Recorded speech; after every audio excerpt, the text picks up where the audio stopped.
ಅಚ್ಚುಕಟ್ಟಾಗಿ ಪೂಜೆ ಮಾಡಿ ಸಾಂಪ್ರದಾಯದಂತೆ ಈ ದಿನ ಒಂದು ರೋಡಲ್ಲಿ ಮೆರವಣಿಗೆ ಮಾಡುವಂಥ ಕಾರ್ಯಕ್ರಮ ಆಯೋಜನೆ ಮಾಡ್ಕೊಂಡಿದ್ದೀವಿ. ನಗರದ ಜನತೆ ಭಾಳ ಹೆಚ್ಚು ಸಹಕರಿಸ್ತಾ ಇದ್ದಾರೆ. ನಗರ ಕೂಡ ಅಚ್ಚುಕಟ್ಟಾಗಿ ಒಂದು ಸುಂದರ ಚಿಕ್ಕಬಳ್ಳಾಪುರ ಆಗೋದಕ್ಕೆ ಯಾವುದೇ ರೀತಿ ಅನುಮಾನ ಇಲ್ಲ. ಪ್ರತಿಯೊಬ್ಬರ ಸಹಕಾರ ಅದೇ ರೀತಿ ಕೊಡ್ತಾ ಇದ್ದಾರೆ. ಸರ್, ಈ ಒಂದು ದಸರಾ ಹಬ್ಬದ ಉಡುಗೊರೆಯಾಗಿ ಅಧಿಕಾರಿ ವರ್ಗಕ್ಕೆ ಅಥವಾ ಪೌರ ಕಾರ್ಮಿಕರಿಗೆ ಏನು ಘೋಷಣೆ ಮಾಡ್ತಾರೆ? ಇದು ಪೌರ ಕಾರ್ಮಿಕರಿಗೆ 2 ದಿನ ರಜಾ ಕೊಡೋ ಅಂಥದ್ದನ್ನು ನಾವು ಈಗಾಗಲೇ ತೀರ್ಮಾನ ಮಾಡಿದ್ದೀವಿ.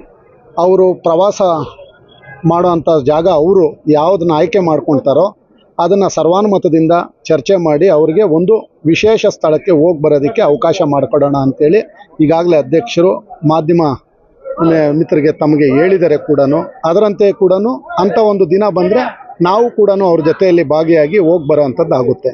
2 ದಿನ ನಗರ ಸ್ವಚ್ಛವಾಗಿರುತ್ತಾ? ಅದಕ್ಕೇನು ಯೋಜನೆ ತಯಾರು ಮಾಡ್ಕೊಂಡಿದ್ದೀವಿ ಸರ್?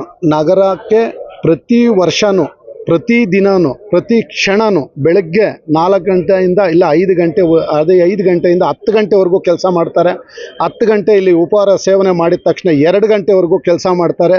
2 ದಿನ ಅವರು ಸಂತೋಷವಾಗಿರಲಿಕ್ಕೆ ಸಾರ್ವಜನಿಕರ ಮಧ್ಯೆ ಅವರು ಜೀವನ ಮಾಡಲಿಕ್ಕೆ ನಾವು ಒಂದು ಅವಕಾಶ ಮಾಡಿಕೊಟ್ರೆ ಇನ್ನೂ ಹೆಚ್ಚು ಎನರ್ಜಿ ಬರುತ್ತೆ, ಹೆಚ್ಚು ಕೆಲಸ ಮಾಡ್ತಾರೆ ಸರ್.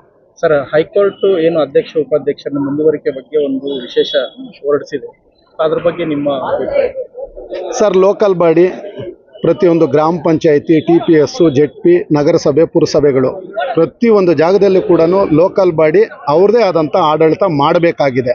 ಯಾಕಂದರೆ 74 ಏನು ತಿದ್ದುಪಡಿ ಆಗ್ತಿದೆ ಅದೇ ಹೇಳ್ತದೆ. ಪ್ರತಿಯೊಬ್ಬರು ಕೂಡ MLA MP ಯಾವ ರೀತಿ ಕೆಲಸ ಮಾಡ್ತಾರೆ ಅದೇ ರೀತಿಯಲ್ಲಿ ಲೋಕಲ್ ಬಾಡಿನೂ ಕೆಲಸ ಮಾಡಬೇಕಾಗ್ತದೆ. ನಮಗೆ ಹಿಂದೆ 30 ತಿಂಗಳು ಅವಧಿ ಕೊಟ್ಟರು, ಆಮೇಲೆ 30 ತಿಂಗಳು ಅವಧಿ ಕೊಡಲಿಲ್ಲ. ಕಾರಣ ಏನು ಅಂತ ಹೇಳಿದ್ರೆ ಇನ್ನು 13 ತಿಂಗಳು ಇದ್ದಂಗೆ ನಮಗೆ ಕ್ಯಾಟಗಿರಿ ಅನೌನ್ಸ್ ಮಾಡಿದ್ರು, ಚುನಾವಣೆ ನಡೀತು. ಇನ್ನು 17 ತಿಂಗಳು ನಮಗೆ ಕಾಲಾವಕಾಶ ಸಿಗಬೇಕಾಗಿತ್ತು. ಕಾರಣ ಕೊಡದೇ ಇರೋದ್ರಿಂದ ಈಗಾಗಲೇ ನ್ಯಾಯಾಲಯದ ಮೊರೆ ಹೋಗಿದ್ದೀವಿ. ನಮಗೆ ನ್ಯಾಯ ಸಿಗುತ್ತೆ ಅನ್ನೋ ಭರವಸೆ ನಮಗಿದೆ ಸರ್. ಸರ್, ಈ ಒಂದು ಅಧಿಕಾರ ಅವಧಿಯಲ್ಲಿ ಇಂಥ ಕೆಲಸ ಮಾಡಬೇಕಾಗಿತ್ತು, ನಮ್ಮ ಕೈ ತಪ್ಪಿದೆಯಲ್ಲ ಅನ್ನೋದು ಏನಾದರೂ ಇದೆಯಾ ಬರುತ್ತೆ?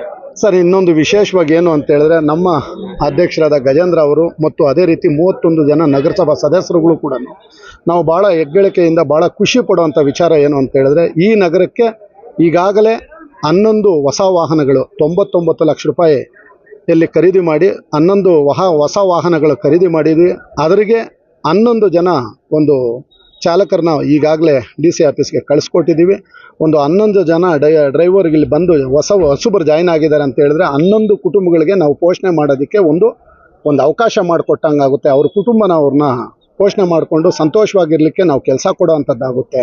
ಅದೇ ರೀತಿ ಈಗಾಗಲೇ 28 ವಾಹನಗಳಾಗ್ತವೆ. ಒಂದು 3 ವಾಹನಗಳು ರಿಸರ್ವ್ ಆಗಿ ಇಟ್ಕೊಳ್ತೀವಿ, 25 ವಾಹನಗಳು 31 ವಾರ್ಡ್ಗೂ ಬಿಡ್ತೀವಿ. ಎಲ್ಲಾದರೂ ಒಂದು ವಾರ್ಡಲ್ಲಿ ಏನಾದರೂ ಆಟೋ ರಿಪೇರಿ ಬಂತು ಅಂಥ ಟೈಮಲ್ಲಿ ಈ 3 ವಾಹನಗಳಿದೆಯಲ್ಲ ಅದನ್ನು ಮತ್ತೆ ಅದರಿಗೆ ಕಳಿಸೋವಂಥದ್ದಾಗಬೇಕು. ಯಾಕಂತ ಹೇಳಿದ್ರೆ ಈಗಾಗಲೇ ಶಾರ್ಟ್ ಇದೆ, 11 ವಾಹನಗಳು ಶಾರ್ಟ್ ಇದೆ. ಈಗ 11 ವಾಹನಗಳು ಬಂತು ಅಂದರೆ ಎಲ್ಲ ವಾರ್ಡ್ಗಳಿಗೂ ಕೂಡ ಎಲ್ಲೇ ಒಂದು ಬ್ಲಾಕ್ ಸ್ಪಾಟ್ಸ್ ಕೂಡ ಕಡಿಮೆ ಆಗುತ್ತೆ. ಆಗ ಟ್ಯಾಕ್ಟರ್ಗಳಿಗೂ ಹೆಚ್ಚು ಕೆಲಸ ಇರೋದಿಲ್ಲ. ಮನೆಗೂ 2 ಸಾರಿ ಹೋಗೋವ್ರನ್ನ 3 ಸಾರಿ ಹೋಗೋವಂಥದ್ದಾಗುತ್ತೆ ಒಂದು ಏರಿಯಾಗೆ. ಅದು ಕೂಡ ವಿಶೇಷವಾಗಿ ಒಂದು ನಾವು ನಮ್ಮ ಅವಧಿಯಲ್ಲಿ ಆಗ್ತಾ ಇರೋದು ಭಾಳ ಖುಷಿ.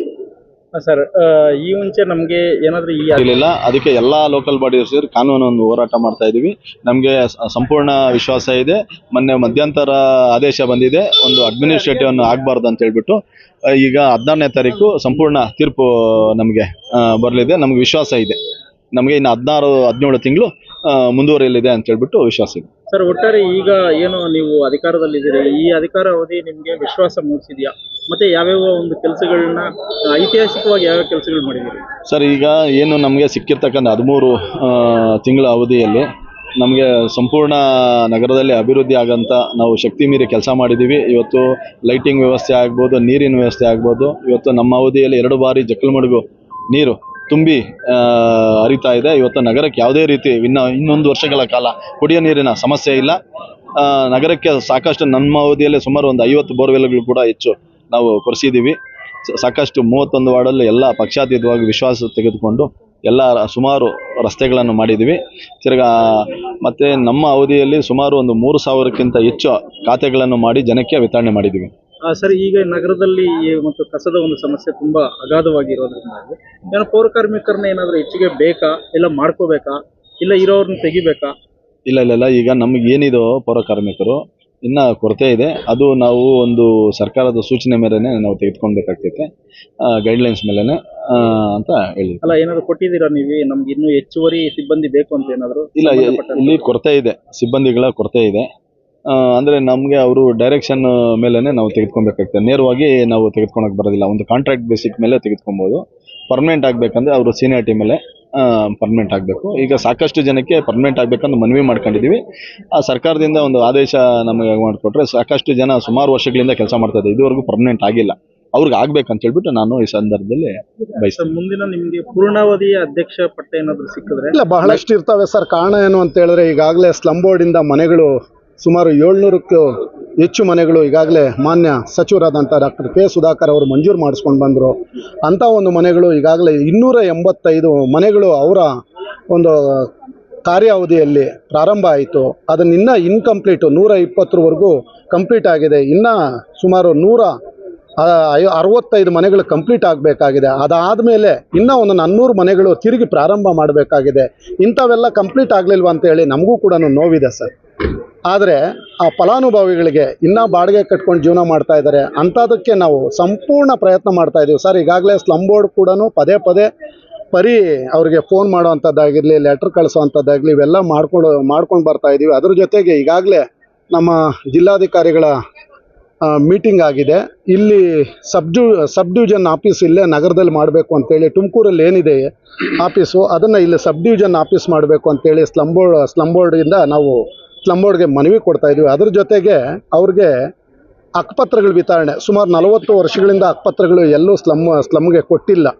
ನಮ್ಮ ಅವಧಿಯಲ್ಲಿ ಕೊಡೋವಂಥದ್ದು ಆಗಬೇಕು ಅಂತೇಳಿ ಈಗಾಗಲೇ ಎಲ್ಲ ಸ್ಲಮ್ ಅಧಿಕಾರಿಗಳ ಹತ್ರ ಮಾತಾಡಿದ ಕೂಡಲೇ ಅವರು ಒಂದು ಸ್ಟಾಪ್ ಕೇಳಿದ್ದಾರೆ. ಹೊಸ ಸ್ಟಾಪ್ ಏನಾದರೂ ಸರ್ಕಾರದಿಂದ ಮಂಜೂರು ಮಾಡಿದ್ದಲ್ಲಿ ಸುಮಾರು ಚಿಕ್ಕಬಳ್ಳಾಪುರ ನಗರದಲ್ಲಿರ್ತಕ್ಕಂಥ ಎಲ್ಲ ಸ್ಲಮ್ ಬೋರ್ಡ್ ನಿವಾಸಿಗಳಿಗೂ ಕೂಡ ಅದು ವಿಶೇಷವಾಗಿ ಗುಡ್ ನ್ಯೂಸ್ ಆಗುತ್ತೆ ಸರ್. ಹಕ್ಕುಪತ್ರ ಅವರು ಮನೆ ಓನರ್ಗಳಾಗ್ತಾರೆ ಸರ್. ಸರ್, ಇವತ್ತು ಏನು ಪ್ರತಿ ವರ್ಷ ನಗರಸಭೆಯಲ್ಲಿ ಏನು ವಾಹನ ದಸರಾ ಪೂಜೆ ನಡೀತಾ ಇತ್ತು, ಈ ವರ್ಷನೂ ಕೂಡ ಅದ್ದೂರಿಯಾಗಿ ನಡೆದಿದೆ. ಮತ್ತು ಈ ವರ್ಷ ವಿಶೇಷವಾಗಿ ನಾವೊಂದು ನಗರಕ್ಕೆ ಏನು ಕೊರತೆ ಇತ್ತು, ವಾರ್ಡ್ಗೊಂದು ವೆಹಿಕಲ್, ಅದೇ ರೀತಿಯಲ್ಲಿ 11 ವೆಹಿಕಲನ್ನು ನಾವು ಪರ್ಚೇಸ್ ಮಾಡಿದ್ವಿ. ನಾಳೆಯಿಂದ ಅದು ನಗರ ಸಂಚಾರಕ್ಕೆ ಸ್ವಚ್ಛತೆಗೆ ಪ್ರಾರಂಭ ಮಾಡ್ತಾ ಇದ್ವಿ ಅಂತ ಹೇಳಲಿಕ್ಕೆ ಬಯಸ್ತೀನಿ ಸರ್. ಹೊಸ ವಾಹನಗಳನ್ನು ಈ ಸರಿ ದಸರಾ ಪೂಜೆಗೆ ಇಟ್ಟು ಮತ್ತೆ ದಸರಾ ಪೂಜೆ ಆಗಿದೆ ಇವತ್ತು.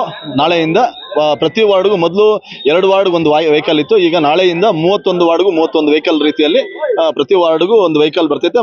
ಮನೆಗೂ ಬರ್ತಕ್ಕಂಥ ಜನಕ್ಕೆ ಒಂದು ಮನವಿ ಮಾಡ್ತೀವಿ, ಗಾಡಿಗೆ ನೀವು ಕಸ ಕೊಡಬೇಕು, ಎಲ್ಲಿ ಬಿಸಾಡಬೇಡಿ, ನಗರವನ್ನು ಸುಂದರವಾಗಿ ಇಡೋಣ ಅಂತ ಹೇಳ್ಬಿಟ್ಟು ನಾನು ಹೇಳಲಿಕ್ಕೆ ಬಯಸ್ತೀನಿ. ಸರ್, ಈ ಒಂದು ದಸರಾ ಹಬ್ಬಕ್ಕೆ ಏನಾದರೂ ಪೌರ ಕಾರ್ಮಿಕರಿಗೆ, ನಿಮ್ಮ ಸಿಬ್ಬಂದಿಗೆ ಏನಾದರೂ ವಿಶೇಷ ಉಡುಗೊರೆ ಮತ್ತೆ ಏನಾದರೂ ಬೇರೆ ರೀತಿ ಏನಾದರೂ ವಿಶೇಷತೆ ಇದೆಯಾ? ಇಲ್ಲ, ನನಗೆ 2 ಪೂಜೆ, ದಸರಾ ಪೂಜೆ ನನಗೆ ನನ್ನ ಅವಧಿಯಲ್ಲಿ ಬಂದಿತ್ತು. ಅದಕ್ಕೆ ಲಾಸ್ಟ್ ವರ್ಷ ಉಡುಗೊರೆಯಾಗಿ ನೀಡಿದ್ವಿ. ಈ ಸಲ ವಿಭಿನ್ನವಾಗಿ ಎಲ್ಲ ಪೌರ ಕಾರ್ಮಿಕರು, ಎಲ್ಲ ಸಿಬ್ಬಂದಿಗಳನ್ನ ಒಂದು 2 ದಿನ ಕಾಲ ನಾವು ವೈಯಕ್ತಿಕವಾಗಿ ಒಂದು ಪ್ರವಾಸ ಕರ್ಕೊಂಡು ಹೋಗೋಣ ಅಂತೇಳಿ ತೀರ್ಮಾನ ತಗೊಂಡಿದ್ದೀನಿ. ಅದಕ್ಕೆ ನಮ್ಮ ರಜಾ ದಿನ ನೋಡಿಕೊಂಡು ಈ ವಾರದಲ್ಲೇ ಅವ್ರಿಗೆ ಪ್ರವಾಸಕ್ಕೆ ಕರ್ಕೊಂಡು ಹೋಗೋಂತ ಇಲ್ಲ, ರಾಜ್ಯದಲ್ಲಿ ಪ್ರವಾಸ ಒಂದು ಎಲ್ಲ ಪುಣ್ಯಕ್ಷೇತ್ರಕ್ಕೆ ಹೋಗ್ಬಿಟ್ಟು ಬರೋಣ, ಎಲ್ಲರನ್ನು ಕರ್ಕೊಂಡು ಒಂದು ಒಗ್ಗಟ್ಟಾಗಿ ಒಂದು ಕುಟುಂಬ ರೀತಿಯಲ್ಲಿ ಅಂತ ಅನ್ಕೊಂಡಿದ್ವಿ. ಸರ್, ಈಗ ರಾಜ್ಯ ಏನು ಹೈಕೋರ್ಟ್ ಒಂದು ನಿರ್ದೇಶನ ಕೊಟ್ಟಿದೆ, ಏನು ಅಲ್ಪಾವಧಿ ಅಧ್ಯಕ್ಷ ಮತ್ತು ಉಪಾಧ್ಯಕ್ಷರದ ಏನ್ ಸರ್ ಅದು? ಸರ್, ಇವತ್ತು ಏನಿದೆ, ವಿಶೇಷವಾಗಿ ಪೌರ ಕಾರ್ಮಿಕರ ದಿನಾಚರಣೆ ದಿನ ಬಹಳ ವಿಶೇಷವಾಗಿ ಮಾಡೋ ಅಂಥದ್ದಾಯಿತು. ಅದೇ ರೀತಿ ಆಯುಧ ಪೂಜೆ ಕೂಡ ಭಾಳ ವಿಶೇಷವಾಗಿ ಮಾಡಬೇಕು ಅಂತೇಳಿ ಅದ್ರಿಗೆ ಒಂದು ನಿಗದಿಯಾಗಿ ಒಂದು ದಿನ ನಿಗದಿ ಮಾಡಿಸ್ಕೊಳ್ಳೋಣ ಅಂತೇಳಿ ಮಾನ್ಯ ಗೌರವಾನ್ವಿತ ನಗರಸಭಾ ಸದಸ್ಯರುಗಳು, ಅದೇ ರೀತಿ ಅಧ್ಯಕ್ಷರು ಮತ್ತು ಅಧಿಕಾರಿ ವರ್ಗ ಈ ದಿನ ಫಿಕ್ಸ್ ಮಾಡಿ ಭಾಳ ಅಚ್ಚುಕಟ್ಟಾಗಿ ಒಂದು ನಮ್ಮ